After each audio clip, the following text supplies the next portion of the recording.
Hey guys, so I'm here to talk about the new season of High School Musical, the series on Disney Plus, season 3. Alright, so there's been 2 episodes so far. Just watched the second one a couple days late, so let's do some talking. Alright, so this one, I don't know if this is going to be the entire season, but it's definitely going to take up a decent chunk of it, maybe half. You have most of the cast over at a summer camp, which is kind of like a it's basically almost like a theater camp. All they do is, plays and swimming, pretty much. And most of the main characters there. I'm gonna talk about the whole storyline. So spoilers. At the end of the second episode, Ricky shows up. The main person of the major characters who's not there is Nini. Seb is also there. He's got mentioned once. He hasn't appeared, but Nini exists through a series of a couple different subplots in the most recent episode called Into the Unknown. Basically, she's going on she's going on a family vacation with her two moms, a road trip. Part of it is the two of them going to their 20-year high school reunion, and I think this is the first time we see them. One is played by Nicole Sullivan.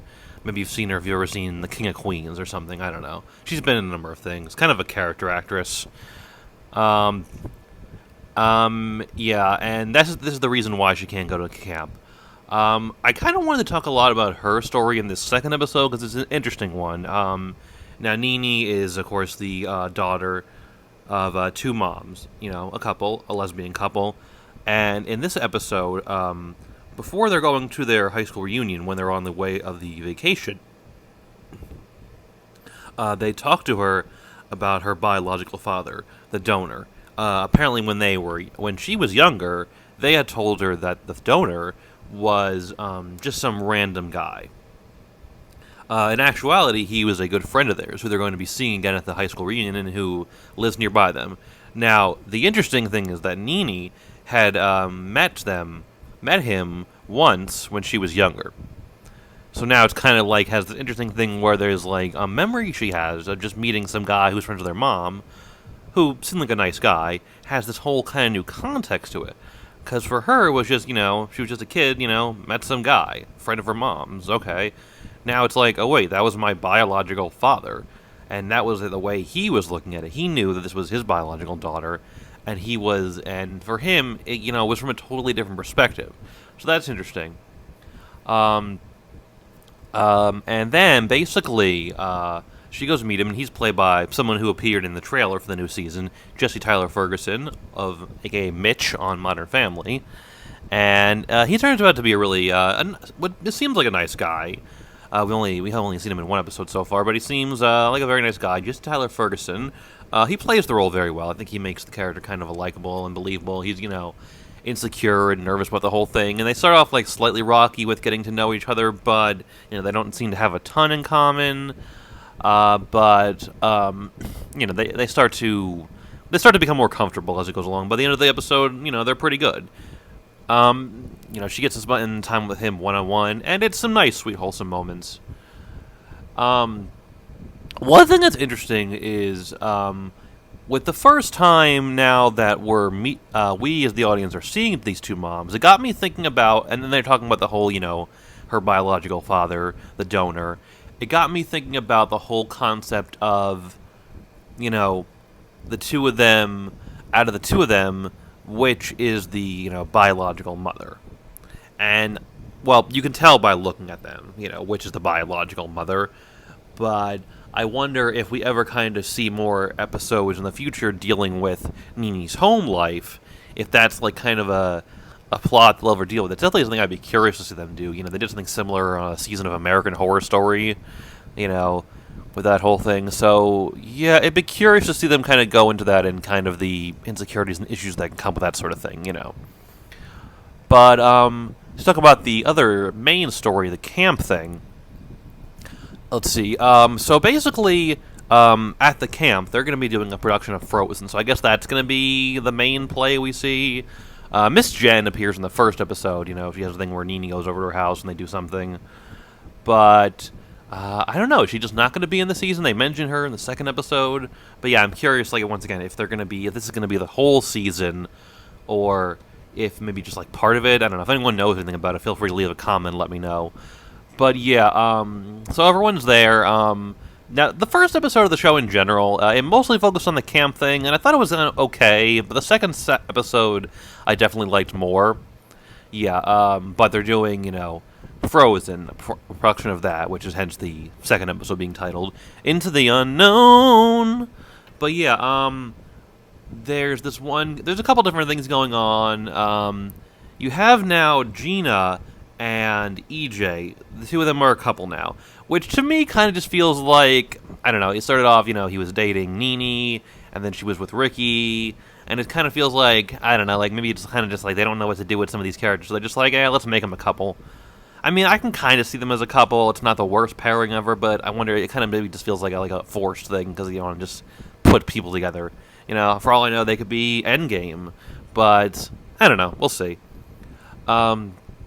They're going through some stuff. Now, they're putting on the production of Frozen, and there's this whole thing in the first episode where they think that they're under the impression that their production of Frozen is going to be directed by Corbin Bleu from High School Musical, those movies. And he ends up showing up, makes an appearance, playing himself.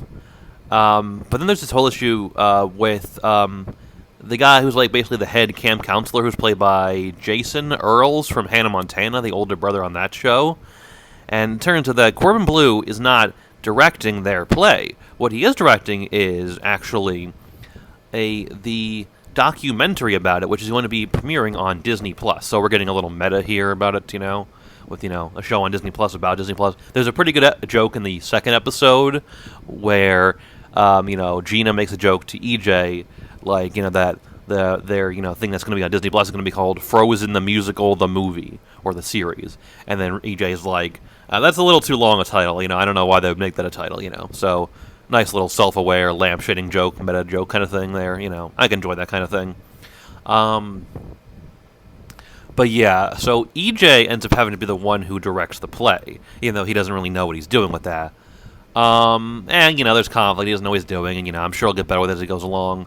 There's also this thing where there's a new character in this season. I don't know if he's like a main character, but he's a kid. I believe they said his name was Jet. And he's not only very quiet, but he's like standoffish. And he clearly just doesn't want to be there. He's bunking with some of the boys, Ricky's not originally supposed to be there, but he ends up showing up at the beginning of the first episode after breaking up with his girlfriend from the previous season, the mean girl from the other school that they were going to be competing against. Finds out that, she was sabotaging him, so he shows up at the camp.